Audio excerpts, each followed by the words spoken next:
in fact, the actual younger brother of Jesus.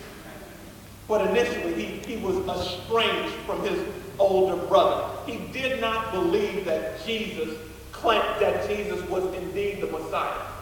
But after Jesus was resurrected, he appeared to James, and James became a believer. James would later lead the first church, the Jerusalem church.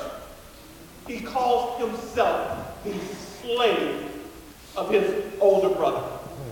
He is writing to the earliest group of Jews, perhaps the earliest group of Christians. They were perhaps exclusively Jewish believers. He says that they are dispersed throughout the Roman Empire. They are away from their home in Palestine. But this can have more of a spiritual sense to it, meaning that they were away from their actual home in heaven. We are all, in that sense, dispersed. We are not living in our rightful home. And after this brief introduction, James gets straight to the point. In the book of James, he addresses three major issues: trials, wisdom, and poverty and riches.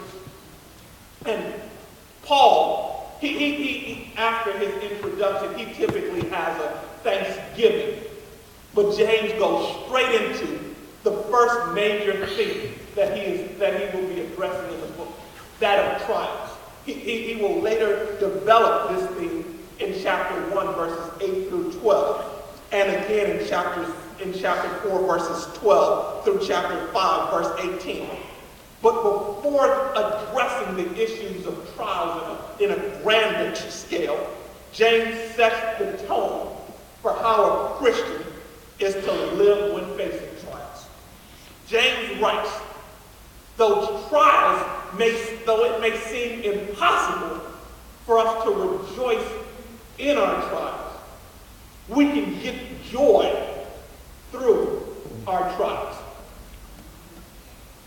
For James, trials is a painful reality. He says, consider it pure joy whenever you face a trial. That word, whenever, is a word of inevitability. Trials are not conditional. Trials cannot